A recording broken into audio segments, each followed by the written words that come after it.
Welcome to this edition of the Progress Report.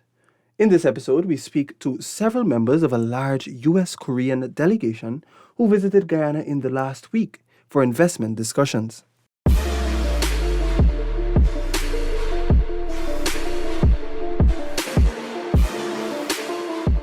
Then when I see the potential, it's very good for growth together, US, Korea. This president has a good vision, so that's why we like to be here today. We like to follow his vision. And I think Korea and US, we put together vision, Guyana going to be very good, world, very good vision for here. For architects and for urban planners, Guyana has full of potential, and right now it is what is left in Guyana is just growth. There is no setback. There is no thing hanging back Guyana. I think it's got a lot of power to growth and energy to growth. That's why. The changes that have happened in Guyana over the years, the transition with the government, there's more security here. The investment environment is perfect down here. The level of corruption that you have to deal with in a lot of developing countries, you don't experience down here. The banking system is stable down here. The access to shipping is easy down here. It just all makes sense. Well, I think that there's a lot going on with Guyana. And when you look overall with Guyana, you talk people security, national security, and economic security. And my company, with our background and our professionals that are in the security business, I think this is a great opportunity for us to come in and partner with Guyana so we can help them increase their people security, national security, and economic security.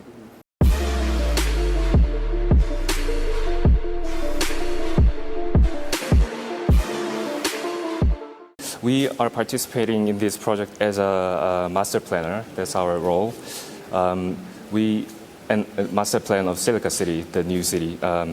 We are, although our role is a master planner, we are also we will be designing the basic building guidelines and all those the basic the rule sets, so that after our master plan, the developers and architects could easily follow our lead.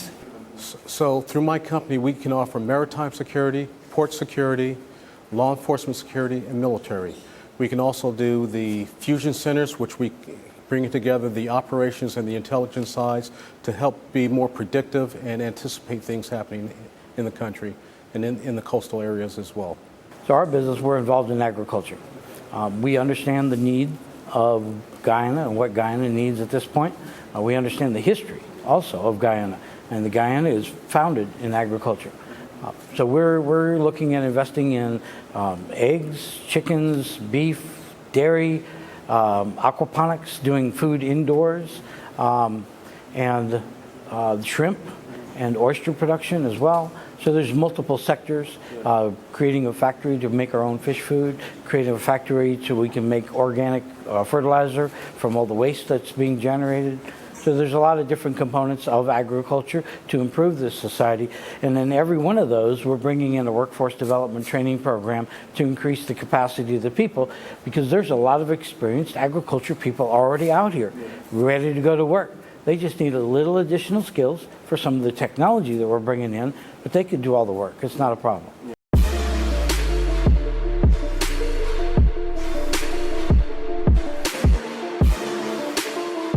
I think President Ali has outlined a very strategic plan that will propel Guyana to become one of the premier destinations in the world going future. And that, again, that's going to increase the overall gross national product for the company as well. And will put Guyana on the map as a future place to visit. I mean, they're talking another deep water port. They're building a second milk processing factory. They're doing a road to Brazil. They're doing a bridge. They're doing all the infrastructure. They're doing undersea cables. They're increasing the broadband. They want to build more cities, more housing. There's so many components to economic development, and they're targeting every single one of them in this plan. So if you match that up with the Sustainable Development Goals, and you look at the goal of 2030, How many other countries have that kind of strategic plan laid out, and they're actually bringing countries, whole countries and companies in to facilitate the achievement of that plan by 2030?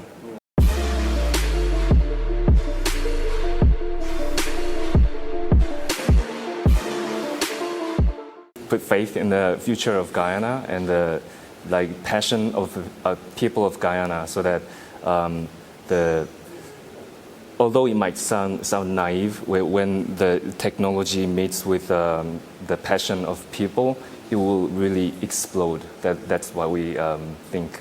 Well, I think there are plenty of opportunities here for companies to come to Guyana to invest.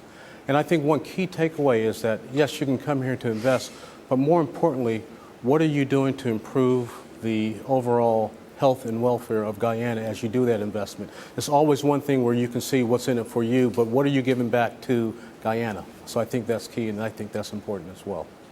When I look into CARICOM and Caribbean, Guyana is the best area. That's why I convincing to all my CEO people, come to here, invest. We can work and grow like next Dubai, President vision. I said, look, I think this is a very good idea, this country. We will bring Korea, US, that put together, I think this is a BBIP country. I'm not a nonprofit, I'm not an NGO, so you talk about investment, it's ROI. So if you can't show an ROI in your business plan, then you have no business doing business. But foundationally for a business plan, all the resources are here. Natural resources, the workforce, the housing, the infrastructure, the roads, the telecommunication, the export delivery systems. What more do you want?